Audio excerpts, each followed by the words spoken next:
Dito tayo sa Kanchaburi. Ito paggawa ng banana chips. Sawadika. Ayan. Mga banana chips. Ang dami kayang dito, mga tourists.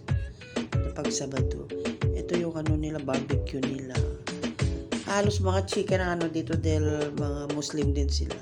Ang mga chicken nila dito, ang kulay yellow. Sa atin naman, puti, diba? Yan, yung mga banana chips nila. Per kilo na yan pag binebenta nila yan. Kasi ang daming dito, mga banana nila yan. Puro banana yan. Daming mga tourist kayo dito.